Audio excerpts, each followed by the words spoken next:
Fala aí, pessoal, beleza? Estou aqui por dois motivos. O primeiro é para ajudar quem está de recuperação em História. E o segundo é para complementar a matéria do segundo bimestre. Então, o que faremos?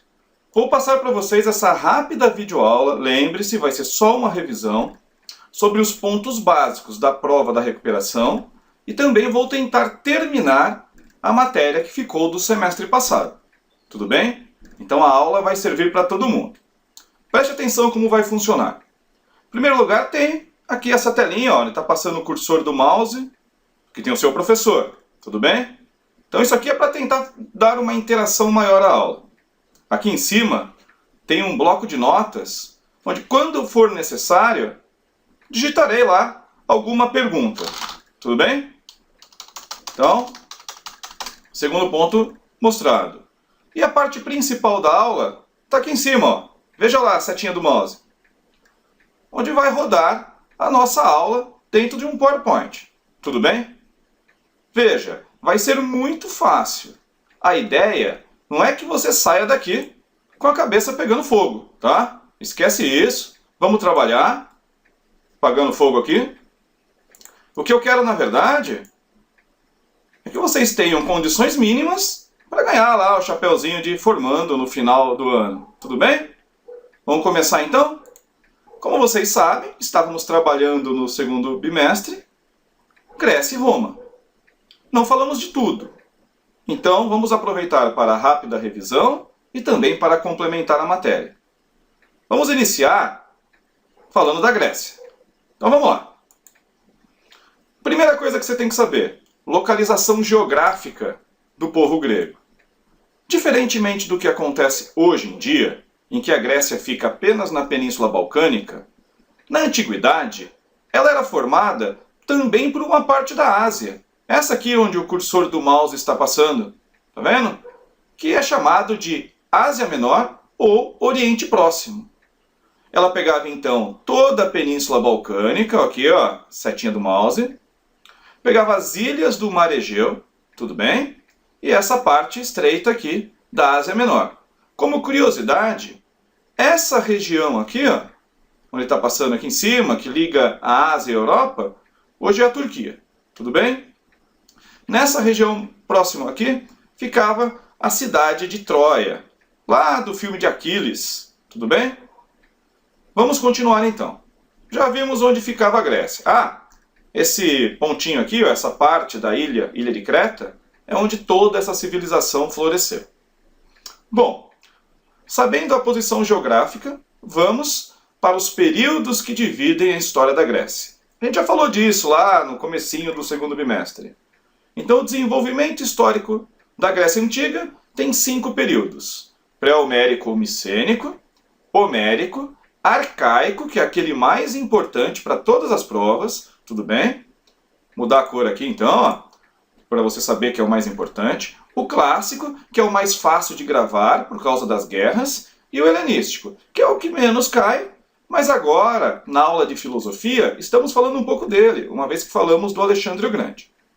Vamos passar rápido pelos que não têm tanta importância, ficar um pouco mais atentos no arcaico e complementar clássico e helenístico para o final da aula. Tudo bem?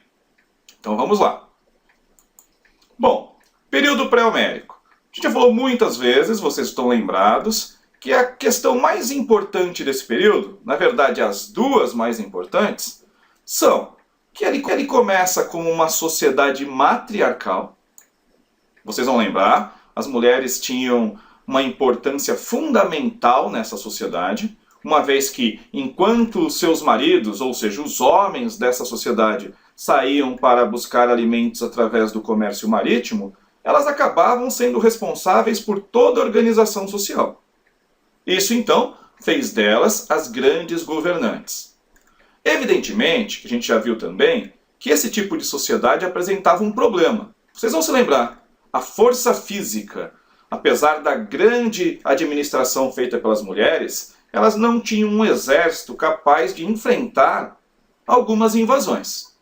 Isso aconteceu também 2 vezes. A primeira foi feita pela sociedade micênica. Na verdade, o povo que chega ali era chamado de aqueu. Então é uma... Desculpe. Então é uma invasão dos aqueus. O nome Micênica vem do seu principal rei, o rei Minos. Eu acho que vocês vão se lembrar. Eu cheguei até a contar.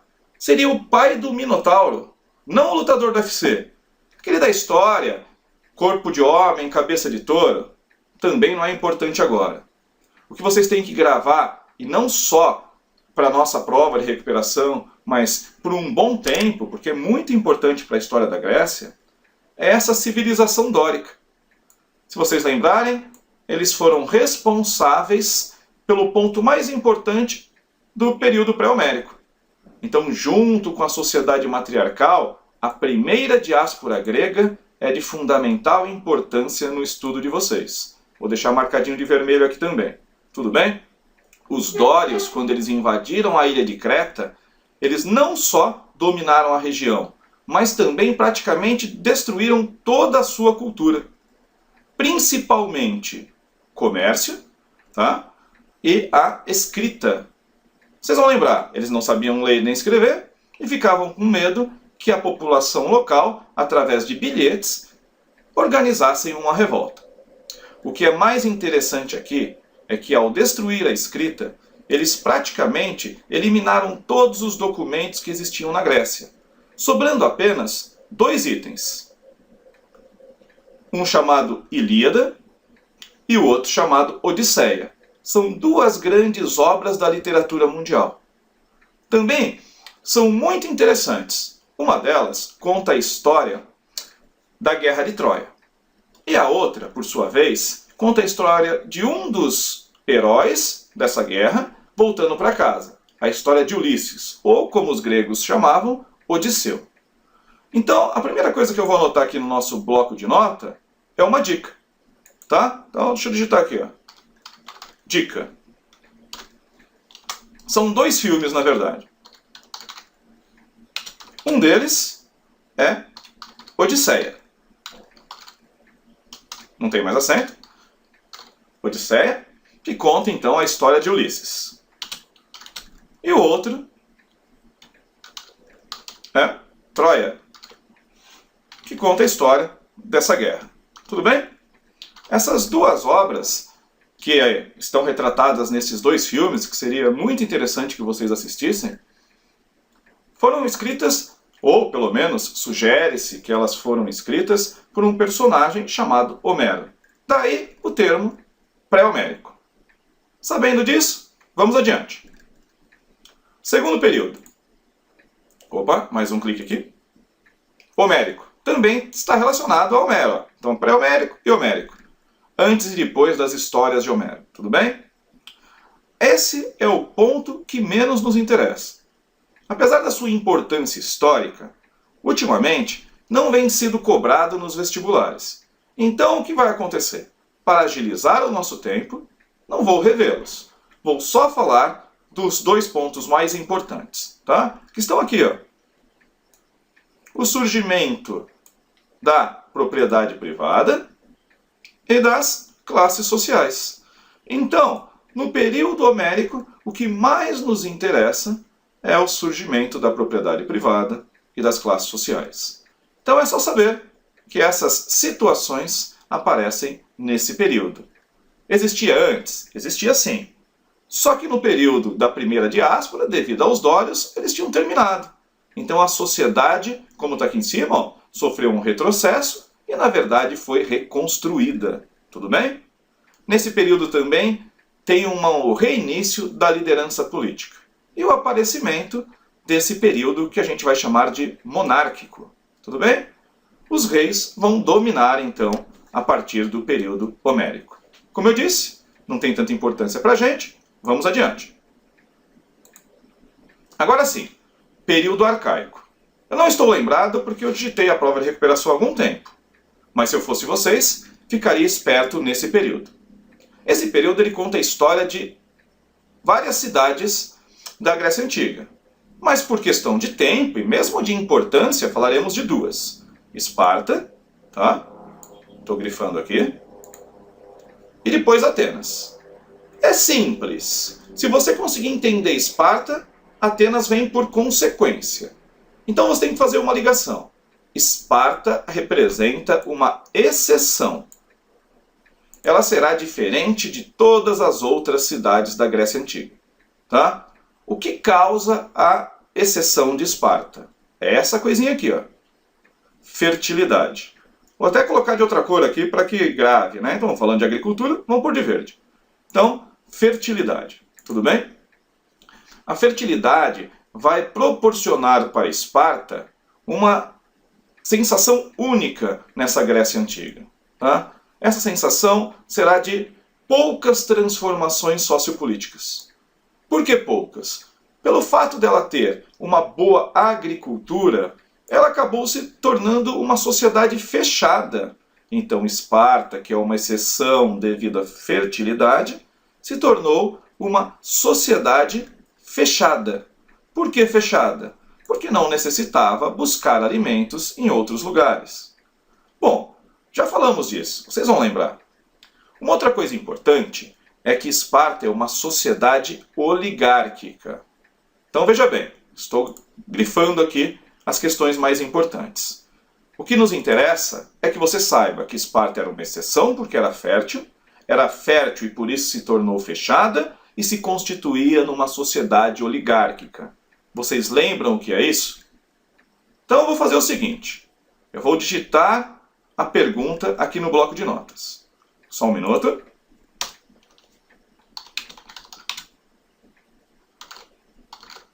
Então o que representa dizer que Esparta era uma sociedade oligárquica. Faltou um acento ali, oligárquica.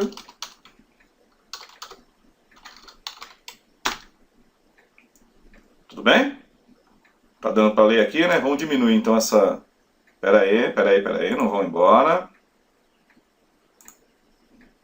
Difícil, hein? Isso. Cadê? Formatar, fonte. Vou colocar menorzinho aqui para ver se cabe ali. Aí, ó. Ficou quase impossível de enxergar a olho nu, mas usem um binóculos, por favor. Tudo bem? Então vou fazer o seguinte. Vou parar um segundo a aula aqui. Você procura. Como assim não sabe como procurar? Ó, você vai lá no seu computador. Se você tiver no celular também dá para fazer. Clica no item da internet e digita aqui, ó, oligarquia, tudo bem? E aí você volta. Estou esperando. E aí? Encontraram? Simples, não é? Não vou dar a resposta aqui. Pois senão não teria graça. Você pode ter me enganado, não ter feito nada, eu achando que você procurou. Eu vou continuar dizendo que essa sociedade oligárquica ela vai ser determinada pelo aquilo que os espartanos chamavam de um herói lendário. O nome dele está aqui, ó, Licurgo. O Licurgo teria sido um herói antigo da época da fundação de Esparta. Como curiosidade, ele era dório. Então aqueles mesmos lá que tinham invadido a ilha de Creta chegaram nessa região, fundaram a cidade e aí esse Licurgo determinou como seria a sociedade. Vocês já pesquisaram? De forma oligárquica. Bom, é preciso saber as classes sociais que envolviam a sociedade nesse período. São bem simples, né? São três. Ó. A primeira delas, e mais importante de todas, são os esparciatas, que também eram chamadas de iguais. A segunda, formada pelos periecos, e a terceira, pelos ilotas. Veja aqui nesse gráfico que os esparciatas dominavam todo o estado espartano e controlavam também os seus recursos, inclusive os ilotas, que eram servos do estado. Bom, os esparciatas mandavam e desmandavam. Eles tinham o controle político e a liderança do exército. Aqui vale a pena anotar. Eu vou esperar vocês pegar o caderno então. Vou dar mais uma pausa, 5 segundos. Pegue o caderno e volte, tudo bem? Então vamos lá. Voltando então, tudo bem? Falando agora do sistema político então. Vocês podem olhar aqui a presença de alguns nomes. Ó. Ápela, Gerúsia, Eforato e Diarquia. Então, esses são os organismos políticos que existiam, tá, em Esparta no período antigo. Faça o seguinte, anote esses 4 nomes e depois pesquise no seu próprio caderno, pois eu tenho certeza que você anotou quando eu passei em sala de aula, os seus significados. Por hora, eu vou dizer que é muito importante para a nossa prova de recuperação e também dizer o seguinte, que vocês podem encontrar aqui algumas dicas. Olha lá, na Gerúsia tem um L e um J. Isso representa 2 poderes, o poder legislativo e o poder judiciário. Tudo bem? Logo abaixo, o Eforato tem um poder chamado E. É lógico que você sabe que poder é esse. Se os de cima são o legislativo e o judiciário, esse só pode ser o executivo. Ainda em Esparta, existia também uma diarquia. Para quem assistiu o filme 300, vai se lembrar do rei Leônidas. O rei Leônidas, então, fazia parte desse poder. O filme estava errado, né? Porque lá ele representava o poder executivo. Mas não é assim. Na diarquia espartana, o rei possuía 2 poderes. Tá? Na verdade, ele compartilhava, uma vez que eram 2 reis. O poder religioso e também o poder militar. Bom, uma última coisa sobre Esparta. Vocês também vão se lembrar, era a importância do exército. O exército era fundamental para a manutenção da oligarquia. Se você se lembrar... você lembra, você acabou de pesquisar, então eu vou pular essa parte. Tá? O que é a oligarquia? Os esparciatas, só, que eu vou dizer, se utilizavam do exército para ficar no poder. Bom, como funcionava esse exército? Esse exército era mantido através de um regime rígido, aqui embaixo, ó, educação militar. Esse item de educação militar vocês viram num pequeno vídeo que eu coloquei no Que Mágico durante o bimestre. Lá contava o que acontecia com os garotos na idade entre 7 e 21 anos. Eu vou novamente usar o bloco de notas para colocar mais uma dica de filme. Tudo bem? Então eu vou digitar aqui, ó. Cadê? Onde fica o mais? Aqui, ó. Mais um filme. Preguiça, né, de escrever? Mas é para agilizar aqui, tá? 300. Tá? Como dica, eu assistiria aí no final de semana. Olha que bom. Desculpe. Olha que belo programa para fazer, pô. Assistir um bom filme, comer uma pipoca e ao mesmo tempo estar estudando. Você pode até fazer com seus pais ou mesmo com os amigos, que por um acaso não estudaram no bimestre e estão de recuperação também. Só um minuto que eu vou atender o telefone aqui, beleza? Vou pausar a aula. Voltando, tá vendo? Ó, da minha esposa perguntando se eu já tinha almoçado. Diz que ainda não, porque eu estou fazendo uma aula para vocês. Tudo bem? Então tá vendo? Ó, deixei de almoçar para fazer a aula, vocês têm que prestar atenção e tirar uma boa nota na recuperação. Já falamos de Esparta. Eu sei que foi rápido, mas é só uma revisão. No caderno de vocês tem tudo. Ah, professor, não copiei naquela época. Tava com preguiça. Oh, meu Deus. Faça o seguinte, então. Olha aqui, a mágica do Google. Procura no Google, tá? Mas não vai fazer isso agora. Vamos continuar. Vamos agora falar de Atenas. Tá? Atenas é um pouquinho mais complexo. Só que não vai cair tudo na prova lá de recuperação. Então vamos falar daquilo que mais interessa. Lembra que eu falei, se você soubesse como funcionava Esparta, teria também condições de entender Atenas? Se você se lembrar, Esparta era a exceção. Atenas, então, vou mudar a cor de Atenas aqui para a gente não confundir, vou pôr esse azul aqui, tá? Atenas, então, é o modelo. Bom, como assim? Se Esparta, como exceção, era diferente de todas as outras cidades gregas, Atenas, ao contrário, representava aquilo que acontece em todas as outras. Então, por isso, ela é um modelo. Daí, a não termos necessidade de estudar lá as mais de 100 cidades. Estudamos a exceção e o modelo. Bom, o que tinha nesse modelo? Ou seja, o que tinha em 99% das cidades gregas? Ah, vocês me desculpem ficar olhando de lado, para baixo, porque é meio estranho olhar para a câmera e tentar ver também ao mesmo tempo o slide aqui, tudo bem? Vou continuar olhando para cá, ó. Valeu? Bom, Atenas era um modelo porque era árida, tá? O que é isso? Uma cidade, caramba, que difícil falar cidade, uma cidade que tem como grande característica uma quase que impossibilidade de uma agricultura, devido ao seu terreno. Ah, mas se eles não tinham agricultura, novamente, diferente de Esparta, fez com que eles não pudessem, ficou horrível a frase, mas vai assim mesmo para agilizar, fez com que eles não pudessem ficar fechados, e sim, tinham que sair para buscar esse alimento, motoqueiro passando lá atrás, e buscar alimento para conseguir então fazer com que a sociedade sobrevivesse a essa catástrofe, digamos assim, física. Tudo bem? Eles fizeram isso através das navegações marítimas. E, portanto, dizemos que Atenas, que é modelo por ser árida, diferentemente de Esparta, se tornou uma sociedade aberta. Lembre, Esparta era fechada e não teve transformações. Atenas terá muitas transformações.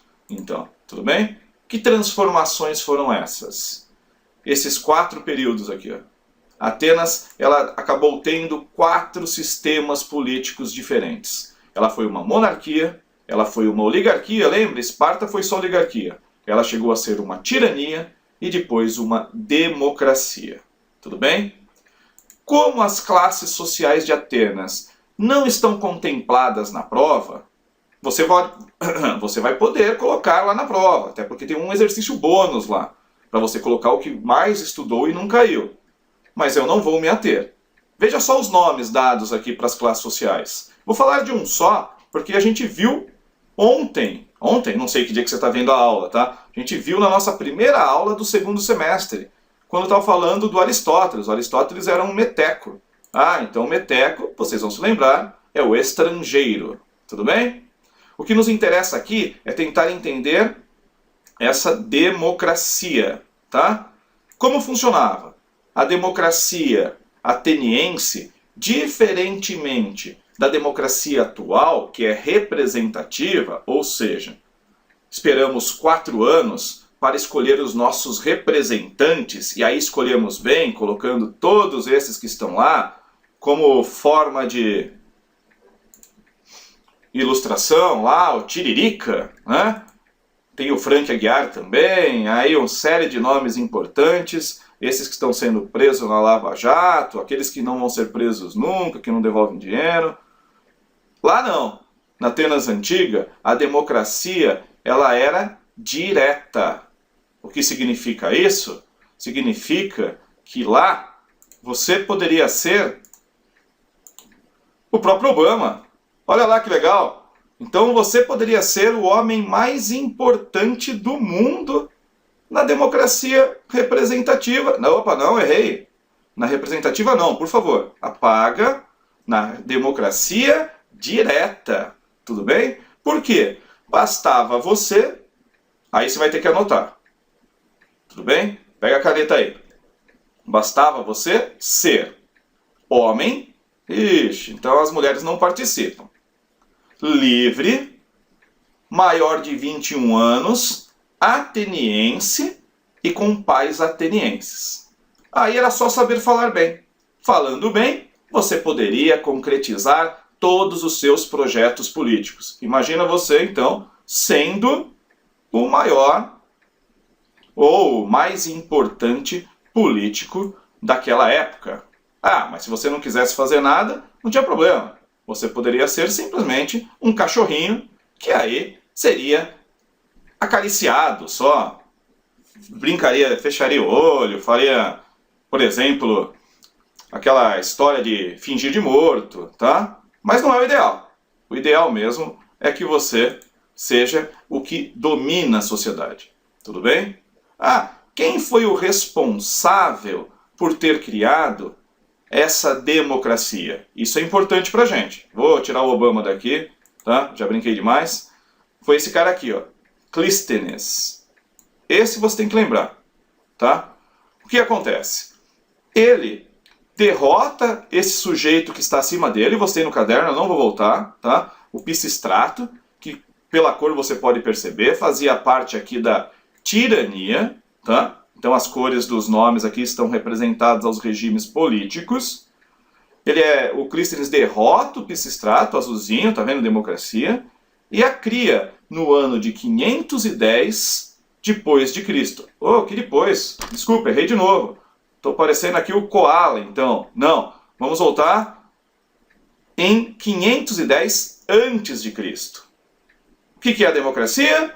Para os atenienses, o sistema político perfeito, aquele dos quais eles faziam festa, comemoravam e diziam que era assim porque permitia a participação de todo cidadão. Então vou anotar aqui em cima que é importante, ó. Cidadão não tem o mesmo significado de povo. Lembra disso? Povo, olha aqui. Povo é aquele que pertence a determinada região. Cidadão é aquele que tem direito político. Em Atenas, apenas 6%. Tudo bem? Ah, esse era o regime, então, político ideal, que participava todos? Todos, entre aspas, né? Já discutimos isso em sala de aula, também vou à frente. Tudo bem? Outra coisa que diferenciava Atenas de Esparta. Se vocês lembrarem, Esparta, acabamos de dizer, que a educação era voltada para o militarismo. Já em Atenas, ela era uma educação filosófica. Vocês podem compreender isso melhor voltando lá àquela aula que está mais elaborada sobre Platão que eu apresentei para vocês. Tudo bem? Também não vou falar disso. Vamos adiante, porque precisamos falar da segunda diáspora grega e também da Liga de Delos. Tudo bem? Vamos lá então. Opa, não foi? Mais um clique aqui. Isso. Período clássico, que é o período das guerras, tá? Então, é bem simples. Você tem que gravar que nessa época aconteceram 2 tipos de guerra. Então, sempre assim, né? Parece que toda hora fala 2 tipos. Então, estão aqui, ó. Guerras médicas e guerra do Peloponeso. As guerras médicas foi uma guerra dos gregos contra os estrangeiros persas. Não vou falar disso também, tá? Aqui também você pode ter um bom conhecimento vendo lá o filme 300, tudo bem? Ele dá uma noção do que foi essa guerra. Bom, como você pode ver, aqui está no plural, são guerras. Por isso, estão marcadas aqui como 2, ó, Primeira e Segunda Guerra. Você não precisa saber a história da guerra, não é tão específico assim. A ideia não é que você saia daqui um especialista em Grécia Antiga, mas que você saiba que nas 2, no finalzinho de tudo, os atenienses, apesar da guerra ser contra os gregos, representaram aquele povo que sai com maior importância. Então vamos poder dizer que os atenienses lideraram essas guerras e por isso se tornaram mais importantes. Bom, mas entre elas tem um ponto fundamental, tudo bem? Que está aqui, ó. A Liga de Delos. Falamos dela 1 milhão de vezes. Amarelo não dá para ver. Vamos colocar laranja aqui, tá? Então, de laranja, tudo bem? O que é a Liga de Delos? A Liga de Delos, então, é uma poupança militar. Entre as 2 guerras, os atenienses, muito inteligentes, suspeitaram que os persas, após a primeira derrota, os atacariam. E por isso eles propuseram para algumas cidades gregas a formação de uma aliança. Essa aliança chamada Liga, Liga de Delos. Dentro dessa liga, eles começariam a poupar uma certa quantia monetária para o momento da Segunda Guerra. Como eles previam que os persas atacariam uma segunda vez, eles já estariam preparados para a compra dos equipamentos militares, tudo bem? E também da própria alimentação necessária para essa época, uma vez que os homens estariam em campo de batalha. Tudo bem? Simples, não é? A Liga de Delos, então, ela permite que os gregos vençam os persas mais uma vez e, a partir daí, colocam a cidade de Atenas como a cidade mais importante de toda a Grécia. Lógico que isso vai causar ciúmes das outras. Mas antes disso, eu gostaria que você anotasse também que com o fim das guerras médicas, aparece na história do povo grego antigo um pequeno espaço de tempo conhecido como imperialismo ateniense. Tudo bem? Essa época é a época do Péricles. Não lá o cara do esquenta, né? O tocador de cavaquinho. Não, não. O político Péricles, o legislador Péricles, que teve duas grandes realizações políticas. A primeira, ele foi o responsável por criar um salário que permitisse aos gregos, ao cidadão, lembra, não é todo mundo, grego pobre, participar da política ativamente. Esse salário, então vou anotar aqui, ó, salário político, foi chamado de mistoforia, tudo bem? Essa mistoforia permitia aos gregos mais pobres participarem da política, já que como ela era direta, eles precisavam estar lá o tempo todo. Esse período ainda ficou conhecido como Era de Ouro de Péricles ou Era de Ouro de Atenas. Péricles muito espertinho, tá? Ah, esse aqui sim ficaria legal, né? Peraí. Muito cachorro. Ele roubou o dinheiro da Liga de Delos. Ele surrupiou, então, o dinheiro das outras cidades para reconstruir a sua própria, transformando assim Atenas na cidade mais bela daquele momento. Tudo bem? Então, não valia muita coisa esse Péricles, hein? Bom, terminada essa guerra, Atenas impondo seu imperialismo. Imagina, agora ela queria obrigar, é estranho, né? Que as outras cidades fossem democráticas. Imagina, ele está impondo uma coisa que deveria ser escolhida pelo povo. Bem democrático eles, né? Ah, se você se lembrar, o Clístenes, que criou também a democracia, tinha criado o ostracismo. Se você dissesse que era contra a democracia, era expulso de Atenas. Era uma democracia louca, a nossa também é, mas não vem ao caso. Quando Atenas começou a impor sua vontade sobre as outras cidades, uma outra cidade, que a gente já falou, Esparta, declara guerra a Atenas. Tudo bem? Essa é a guerra do Peloponeso. Imagina uma guerra que dure 27 anos. O que você tem que anotar aí? A guerra do Peloponeso destruiu praticamente a Grécia inteira. E uma outra coisa que você tem que anotar, que é muito importante, está aqui, ó. Ela é uma guerra ideológica.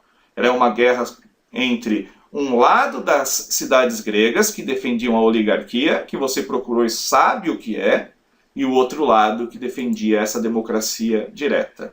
Tudo bem? Então você tem que saber que a Guerra do Peloponeso é uma guerra ideológica, oligarquia contra a democracia.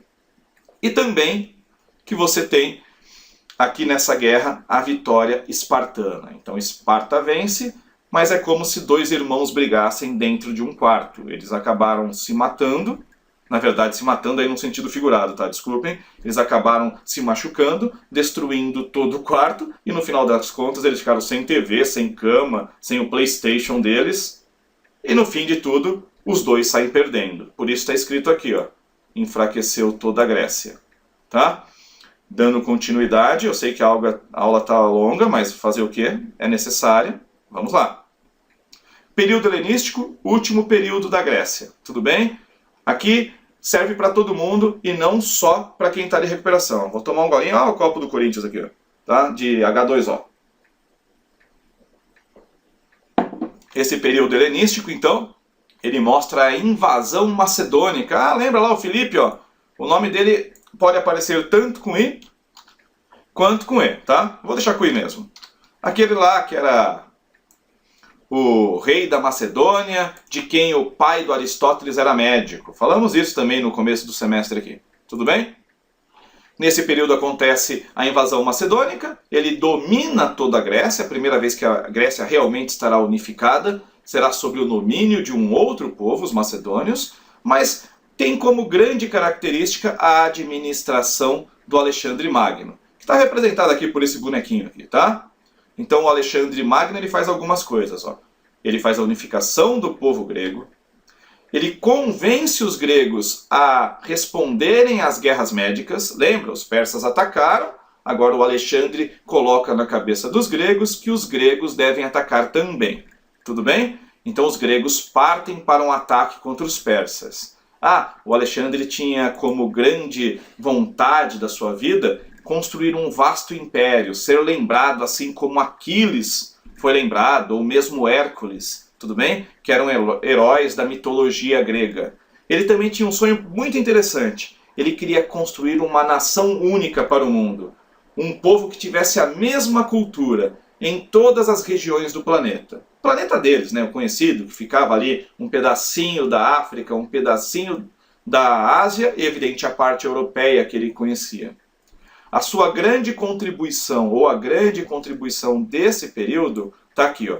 Vou colocar de vermelho para chamar a atenção. É o helenismo. Tudo bem? O que é o helenismo? Ao conquistar um vasto império e derrotar todo aquele território persa, o Alexandre o Grande, ou Alexandre Magno, como está descrito aqui, ele fez uma coisa interessante. Ele fez uma combinação das culturas grega e persa. Ou seja, ele as unificou. Isso vai ter uma importância muito grande lá na frente, quando estivermos estudando a Idade Média. Tudo bem? Eu disse que faria Grécia e Roma junto, mas a aula ficou muito grande, eu vou dar uma parada aqui, vou subir essa aula e depois eu volto para fazer a aula sobre Roma. Tudo bem? Então, abração, espero que vocês tenham aproveitado a aula, anotado tudo aquilo que eu disse que era importante e pesquisado as suas dúvidas no Deus Google. Tudo bem? Então até a próxima. Beleza? Tô indo.